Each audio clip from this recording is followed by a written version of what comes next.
Gonna be late. No, I'll find the bump. We're live. All right.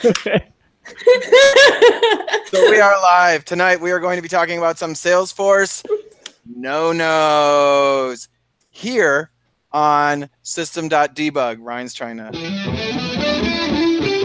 How is that for timing?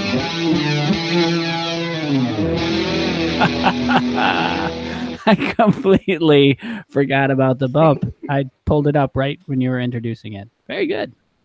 So that's right. We are system.debug. We're joined tonight with Megan, with Ryan, and with myself, Brian. And we're going to start it out with a couple of announcements for some of the fun upcoming events. So we have Salesforce Connections, which is next week, and that's June 12th through the 15th. Midwest Dreamin' following close behind it a month later at July 11th and through the 12th. Forcelandia, August 8th through 9th. I think there's actually the Witness Success right in between there in Denver this year. Is that right? Yes. Yeah. July 27th through the 28th, maybe. And then 27th? 26th, 27th. And if you haven't registered for Dreamforce yet, that's going to be in September, and that is actually available now. You open registration. Get it while there's still some discounts, right? Yeah. Also find a hotel while there's actually one. Yes. Yeah. And then there's a Salesforce.org sprint at the end of July in Denver as well. So one might say, if you're going to Witness, maybe just hang around a little bit longer and then go to the sprint. You guys can all sprint together. Yes. Sprint together. That's right. It's always better to sprint with a buddy. Tip from those of us with experience, if you're going to Forcelandia, go somewhere with AC. Last year it was 105 degrees in Portland. You're really going to appreciate that air conditioning. I had no clue it got that hot in Portland. It's not supposed to. It was beautiful. Okay. Yeah, you keep on believing that. It was beautiful in the air conditioning at 65 that I set it to. Are they having it in the same location? Last year they had it in a school. It used to be an elementary school that was renovated. Yeah, it's always the McMenamins Kennedy School. Yeah, Super fabulous. fun. Don't forget your McMenamins passport.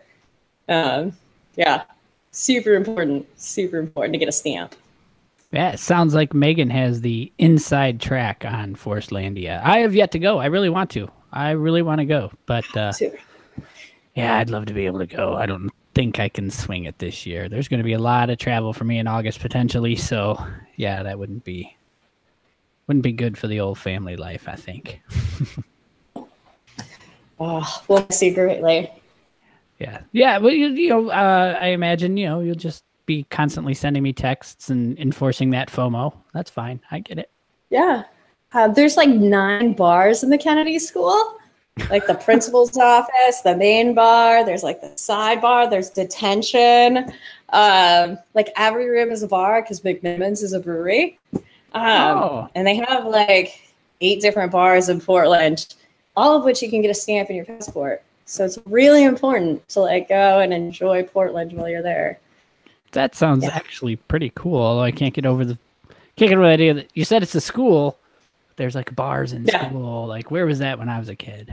I'm just kidding. It's Wisconsin. They're everywhere. It's probably just the parking lot for most places. But I digress. Rumor has it there's more bars in Wisconsin than churches. I wouldn't doubt it, to be honest. Sure that's a thing I heard. Factually, it's a thing I heard. Whether or not it's in fact, I don't know. The fact is you heard it, is what you're saying. That is a fact. There are more bars in Janesville than there are churches. Like, it's a fact there are bars in Janesville. Yes. There are more bars in Janesville than there are churches. Because there couldn't be that many churches in Janesville because we'd run out of people to go to those churches. Same thing in Milton. Yeah. There are a ton of bars in Milton, but there aren't that many churches. I think we've established Wisconsin as the drinking capital of the 48 states, or 48 lower connected, whatever. I have no idea what they do in Alaska and in Hawaii. I love my home state. All right, so tonight we are talking about no-nos for Salesforce, and from the development side, not from the admin side, I'm pretty sure there's probably plenty of those as well. But tonight we are going to focus specifically on the developer no-nos, things you can do and can get away with doing, but it doesn't make them right. Ha. So like, the one that I can't believe it was so long ago, but it was way back towards the beginning. You actually admitted that you've pulled off this first one a couple of times. Is that actually true? Have you done the I++ test loophole? I mean, yeah, of course I have. Like, there are times when you're going, I mean, it's not really like it's production ready. You just need to be able to get stuff going. And so before you've even written the actual test class for it and stuff, sometimes you're just like, I need to get this in there. I need to see if this is going to even function and do anything at all. So you did some I++s, right? I have never, I admit this. I'm sorry. I have never done the I++ trick. I've been too paranoid. I've never had a need to because I know how to write a test class. I mean, I can write a test class. He's going to get up and walk away. Look at that. He's like, I'm out of here. Stop broadcast. Yeah. So since you have perpetrated this violation on at least one case, can you tell us why that is bad? Well, I mean, really, it's not actually doing any testing. Okay, so the whole purpose of testing your code goes beyond the fact that Salesforce made me do it, right? We all know that, or at least if you've been developing on the platform and you've pushed to production orgs, you need 75% coverage. It means line coverage. So if you've got 100 lines of code that you wrote, you need at least enough test coverage to pass 75% of that, or 75 lines. Okay, so to do the I++, you actually end up writing 150 lines of code that are all just I++, and you're aggregating an integer just to get it to pass. However, the reason why that's bad is because you're not actually asserting that anything has happened, right? You're not calling out to your methods. You're not looking for your return statements. You're not making sure that your lists are being updated or counted or doing anything of that sort. You're just simply basically brute forcing Salesforce test code. And it's not just the I++s, but also on the other side, it's only writing test classes that call specific methods, right? Where you're just saying, listen, I've got 6 methods in this thing. They all do different things. All I'm going to do is call them, right? Pass it the bare minimum in order to get that thing to fire off and be done with it. You're not actually testing its return. You're not testing that it's properly doing its functionality like it should be, right? So if you have, what? I'm guilty of that one. I've just called methods for coverage. So good. I've even put that on the test before where I was like, in a comment, I was like, whack, whack for coverage. But no, I have done that before. I admit that. At least it wasn't I++, and I do go back and fix it. But yeah, I've done that before. I'm ashamed. Right when I forget which the actual classes were, but there were a couple of classes in one of the Salesforce releases that wouldn't go to production for some odd reason. I think it was like dealing with the personal information classes, like when you were setting up custom like user profile stuff where they could actually change their own information. You were putting it inside of a Visualforce page and writing code for that. And there were a couple of them that would just fail the test coverage. And that was one of the reasons I'd end up doing I++ was just to kind of get them through, because I was hoping that Salesforce had, actually done what they were supposed to at that point. But it's never a good thing. Don't do it. You can do it, but you shouldn't do it. That's kind of the big thing right there. Also along that same line of trying to hack your code coverage would be the minifying all of your code and putting it onto as few lines as possible, so that you only have to like pass, like, if you could say you wrote 300 lines of code, but you could actually remove all white space from it and get it down to about 2 lines, and then all you'd have to do is write code coverage for those 2 lines of code. Good luck going back and editing that code, but you can do it. Shouldn't do it. Are you kidding me? That actually works? Like their parser doesn't like say, I see a semicolon here, because you have to separate stuff, and it's like, this is separate statements. It literally... It's lines. It has to pass 75% of the lines. Wow. I had no clue. I would have never even thought to do that, I guess, because I would have thought that their parser for that is... I thought it was actually... Yeah. Yeah, I actually thought it was looking at it. And on top of that, I mean, going along with it, don't make your code look crappy, dude. Like, make it legible. Like, it needs to be legible. Like, on both sides. Like, with turn. I want you. I want the little squiggly bracket to be at the end of the line, but then I want the other squiggly bracket to be on a line by itself. And I just want it to be laid out all pretty. I don't want to be sitting there trying to decode this like single line of like mess. Like, it's horrible. Preach. It's horrible. And when people do the stupid bracket on a line by itself, and then when you're trying to read like a single line of everything neified, it's like, and you're scrolling, because of course, like in Salesforce, if you're trying to look at it in the dev console, yeah, just keep scrolling to the side, and it's like, how far do I have to go over? Why didn't anybody do an enter? Yeah. Well, I guess that's why they didn't do an enter. Well, isn't that whole reason why you end up seeing in most IDEs about 40 characters in? I think that's what it is, 40 or 80 characters in or something like that. You'll see this little line going down the side of the IDE, and that's more or less just to kind of guide you to a stopping point in your line. You shouldn't really go past that. You should always return after that. Yeah, I believe in general. Sublime auto wraps. Yeah, and it'll stay the same line, but it's just like a big giant paragraph for me. So the problem is that's where I read all my code. The problem is when you open that in an editor that doesn't do that, then you've got that big, 255 character line that you're scrolling over and over and over and over for. But yeah. And whenever I'm programming in Notepad, it looks awful. I'm one of those people that I line up my select and my where, like with enters, like with my queries. Like I've got this method and it's got to be just right.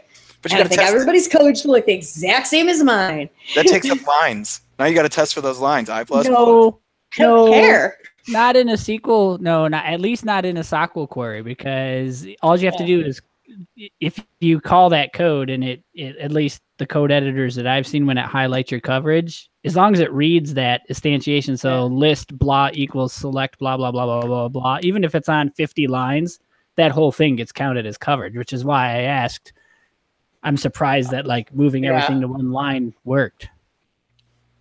Yeah, but if it does, that's bad, and I hope they fix it. But yeah, I totally want to test that. It's the truth. Go for it. Test it. I believe you. I'm going to do that after this call.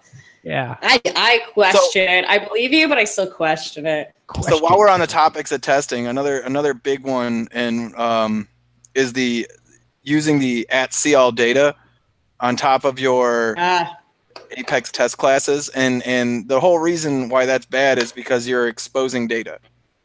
Now, at the same time, there are situations in which you have to use CAll data. I'd like to point that out. Well, for profiles, standard profiles. Well, specifically, going into the communities things, like when you're doing the password, like the set password test class and the login test class, you have to use CAll data for those. Really? Like those need the CAll data. But 99% of the time, you should never use it. It's a horrible, horrible thing. And I've tried to use the test class without those, and it doesn't work. That's the only reason why I know. With the out-of-the-box test classes, I tried to take it out. Well, yeah, there you go. I mean, because if yeah, I remember saying at one point in time, like, friends don't let friends use CAll data, and I think it was you.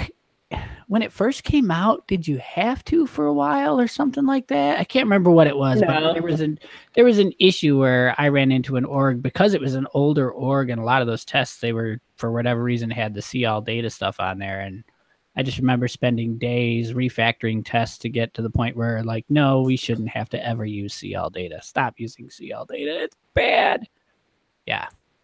So I that one, and I thought there was another one too. I can't remember now. Yeah. But yeah, I am definitely not a fan of the whole see all data tricksy thing. Don't like it. Never have. Yeah. Never will. But moving on, is that it for our testing no-nos, at least for now, or That I can think of. Those are all ones that, like, you know, I mean, obviously there's so many things that you gotta like not do, you know what I'm saying? But I think for right now that's good for the testing ones, right? Yeah, I think so. I think we're good on testing. So Okay. now, what about Visual Force in a Lightning implementation? Okay, yeah. So this one was me. So all right. So I actually did a project where we were doing a Lightning conversion, and the person that I was working with, they had us, instead of doing any Lightning components, we did all Visual-Force for all of our UI stuff. Yep. Yep. Why? So they hadn't provided a reason, or is it just because they were like, that's what they understood. I haven't learned Lightning yet. So they didn't know whether or not the devs knew Lightning, and they had only worked with doing Visual-Force before on projects as a consultant. So they didn't want to try to do anything new. Really? So we gave the client all Visual-Force in their new Lightning instance. That's sad. That violates like the #1 rule for all developers, and that's like always be learning. So learn something then, right? Oh, but you see it all the time, and that's like Vue. You know what I'm saying? Is that like people find other libraries that do sort of the same stuff as Lightning, and Vue.js is one of them. Sure, it may be a good modular library, right, to actually build componentized and compartmentalized code that you can be reused all over the place. But like inside of Salesforce, it kind of has no reason to be there. That's what Lightning is for. And you end up having to like rewrite a ton of extra stuff just to handle stuff the same way that Salesforce would natively. You know, that's always been one of my biggest arguments against using external libraries and things like that outside of, I mean, even things like Angular, you know, there's no real reason to use Angular with all of the iterable commands that Salesforce has built in. Absolutely. LDS. That bothers me when I see people, hey, look at this really awesome application I created using Angular inside of Salesforce. I'm like, why? I mean, I know that people have fans, and I don't pretend to be smart enough to understand the pros and cons of all of it, etc. But I just don't get that. I think Lightning Components is a perfectly capable platform. At the end of the day, it's still JavaScript. Why put this framework inside of a framework? To me, that really feels like the old Java days when you had Spring and Hibernate and JSF forms and tiles and blah, all on top of the same tapestry, and you're like, just what the hell are we doing? But I know I'm probably going to take some heat for that, and that's it is what it is. I'll stand by my decision. Components, we have it. Use it. Use that. Don't use anything else. Guess what? They're reusable. Is like, you can make a component and reuse it again and again. Exactly. Cool. What killed me is everything we did could have been done in Lightning, but instead we did it in Visual-Force, and then it looked all wonky because it was word Visual-Forcing. Now, I mean, just to be a devil's advocate here, but just to be a devil's advocate here, I can understand that it really is only recently that Lightning has become pretty sound. Okay, like, it wasn't even a year ago, dude. It wasn't even a year ago. But this is what I'm saying though, is that like up until now we've kind of all been trained that Lightning had bugs and Lightning didn't work for everything, and everyone was kind of waiting for Lightning to get to a point where it was completely stable and you could actually do things in it without having to constantly come up with some hack around. Then we shouldn't have done a conversion, is my theory. Well, right, but it's still moving in the right direction. We should have switched them to Lightning if we wanted to do Visual-Force. We should have kept them in Classic. Like either go lightning, go all in, or don't, or go home. Like those are your two options. No, I mean, I'm in complete agreement. I'm just like, once again, I'm just saying though that I can. Advocate. No, but like, you made him frown. Agree with me if you're playing devil's advocate, man. I'm saying that up until now, there has been a lot of issues with it. And so I can understand where people were afraid of it. It doesn't mean they're right, but I can definitely understand where people were afraid to necessarily jump all in with Lightning when they're, I mean, I'll admit I was on the bandwagon for quite a while of saying Lightning needs to straighten up, like for the longest time. But now it's at a point where I'm sitting here going, oh, it is absolutely wonderful. And I go, and anytime I'm actually developing any new software or messing around with anything, I always go to Lightning, and I have all of my personal dev orgs in Lightning with the pure goal of if I'm going to build it, I'm going to build it in Lightning. Yeah. So I'll build in Lightning, but my dev orgs are in Classic because I like setup in Classic. There are too many things that are missing in setup in Lightning that I have to switch back to Classic for anyway. But I really, I mean, when you're looking at what to build, I mean, and what you should do in Visualforce versus Lightning, if your instance is going to be in Lightning, I mean, talk to the architect and talk to your developers to find out what to do.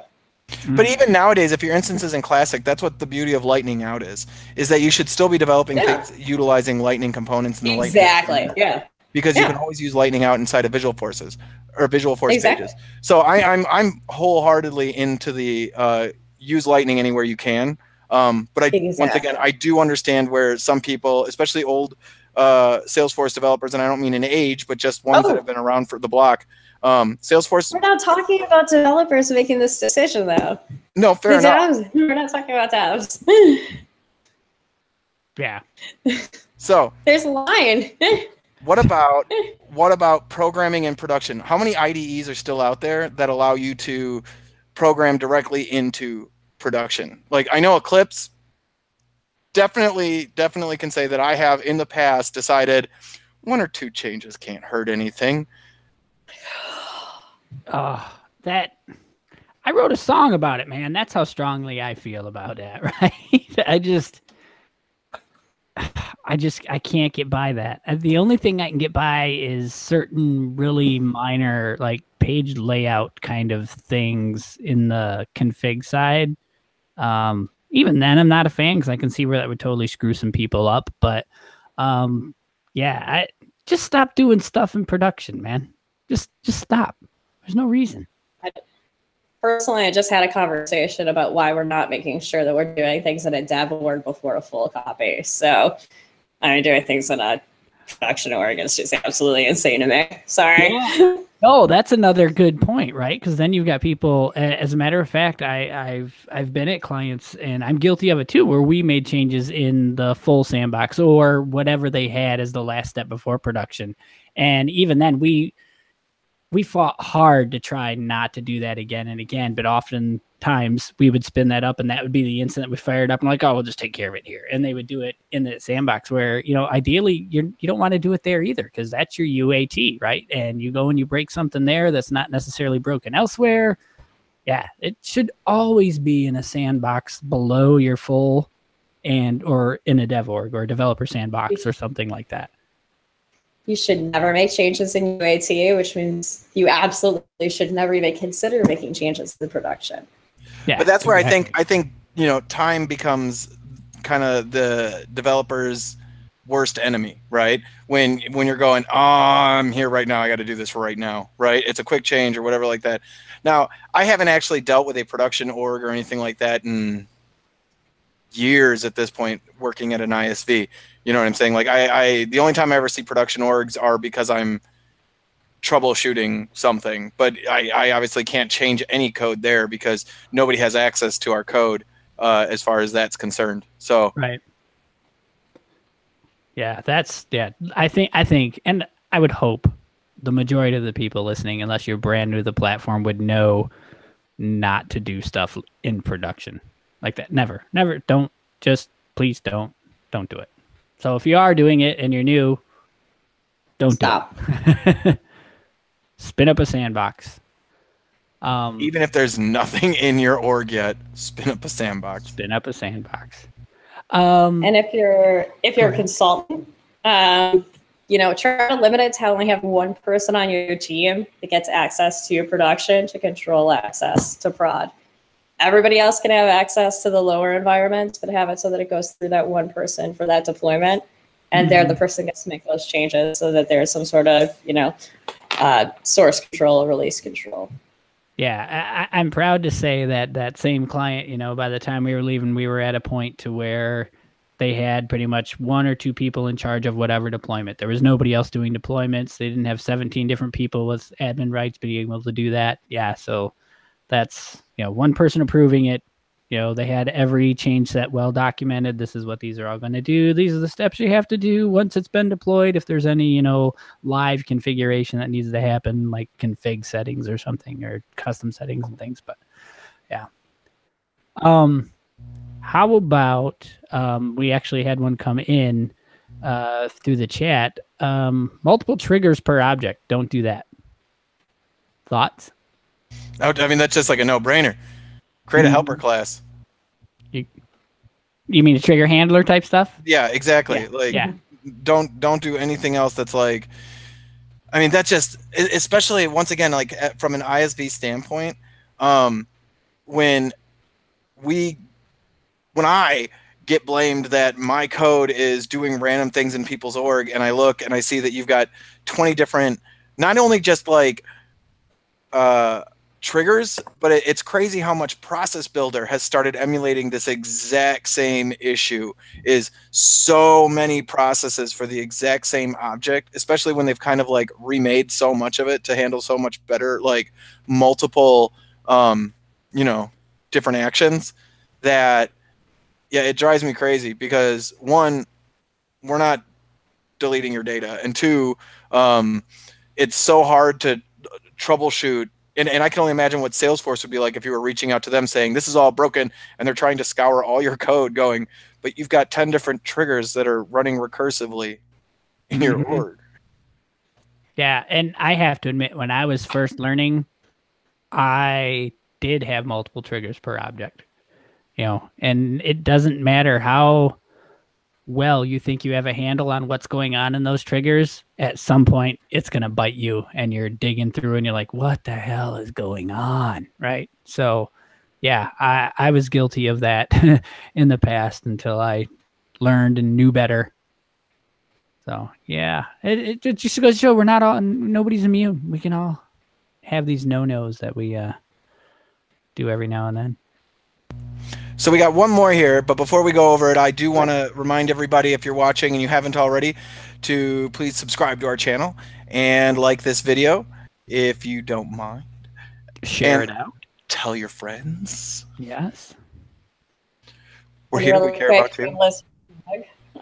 If you're going to be at Connections next week, 8:30 on Wednesday, stop by the CMS Connections presentation. I'm going to be presenting. We'd love to say hi. What is your topic? Okay. Lasers. CMS Connect. Oh, not lasers. And how to connect your community to either Adobe, WordPress, Drupal, whatever. Sweet. So nothing with Let's lasers. do a live demo. I could bring some lasers, like a laser pointer. So Brian's not presenting on I++? Pew, pew, pew. No. We're going to teach people how to do things right. Oh, all right. All right, Brian, you mentioned Continuing on with that fact. All right, so one more. DML in loops. Why not? Come on. You're going to make us answer This one works for code and config. I'm just saying. Say I've got 5 accounts. I'm building them all. I'm going to loop over them. I'm going to insert it. Then I'm going to create another one. I'm going to insert it. I'm going to create another one. I'm going to insert it. I'm going to create another one. I'm going to insert it.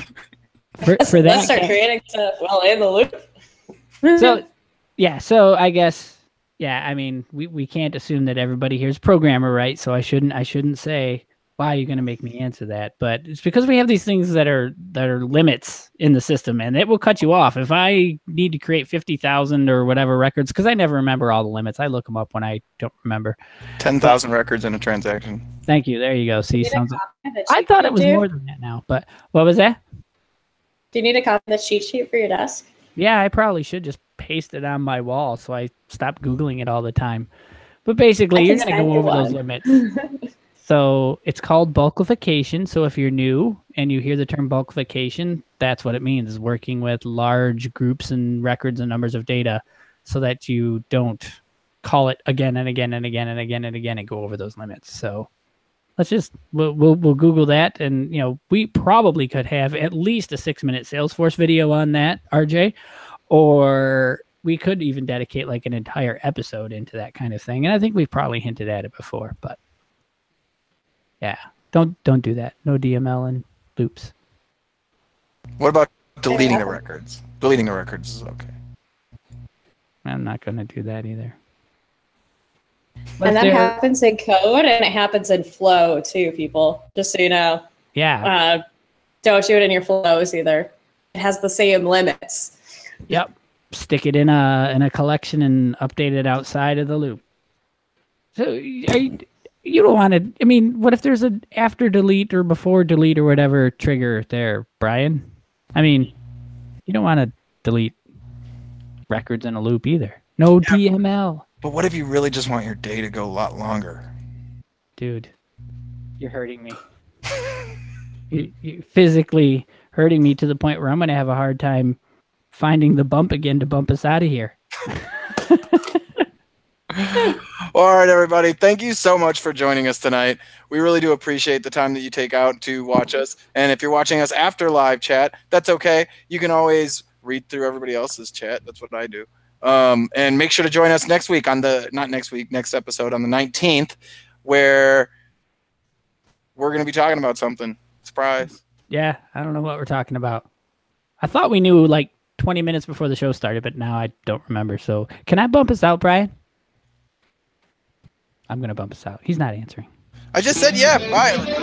Yeah. It's the bandwidth thing. Seriously. Thanks, Bye, Jared. everyone.